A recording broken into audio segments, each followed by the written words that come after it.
Welcome to part 2 in this video series on how to roll your Canvas course. This video assumes that you've already completed the import process from part 1 and now you're ready to start reviewing and updating the content.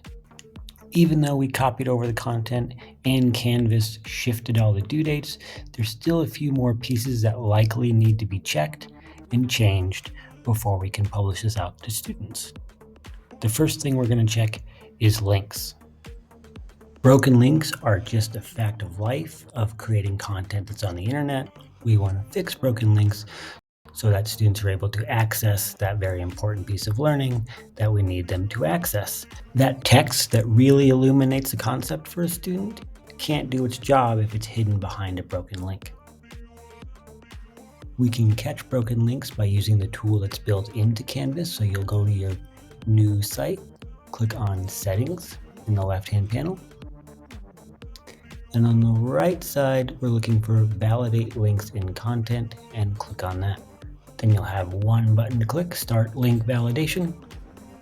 This could take a little bit of time, but eventually you'll see a screen that looks like this with no broken links, or you'll see a screen that looks like this. If the tool finds broken links, it'll tell you where the link was found and then what it is. So this is found in the page typed here, and it's a broken link to a page. You might also see here, this is a broken image. So this is an image that's not displaying to the student. What's great about this tool is it can see through the illusion of broken links. So for instance, if we go to this page, everything looks good to me. It said there are a bunch of broken images, but they're all displaying. Well, if I go to student view, yeah, they're all broken. For the sake of time, I'm not going to go through how to fix all these broken links. The solution really depends on what's the cause, and there's a lot of different causes. That's a different video. I'll link to those resources in the description. Otherwise, you can contact our department, the TLPEC, and I can walk you through it or just do it for you. The next thing to check are dates.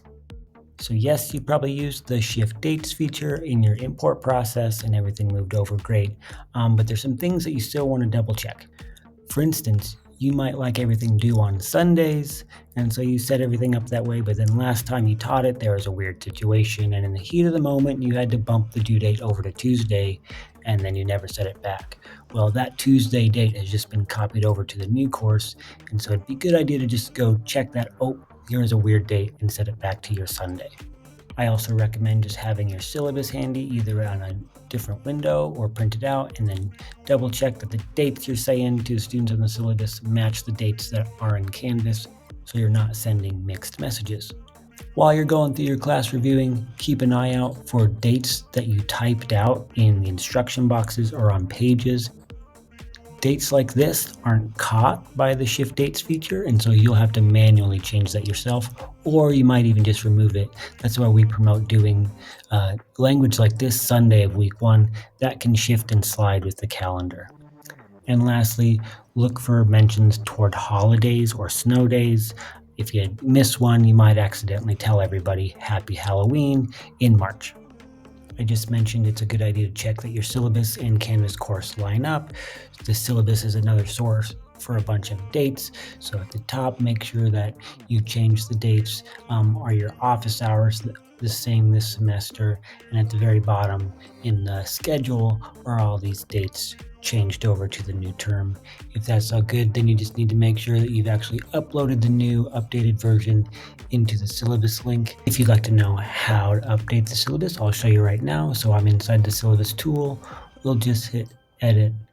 I need to highlight my link that I created. And I'm going to click on the little document icon in the editor, drop down, hit upload document, click on the rocket ship to go find my file.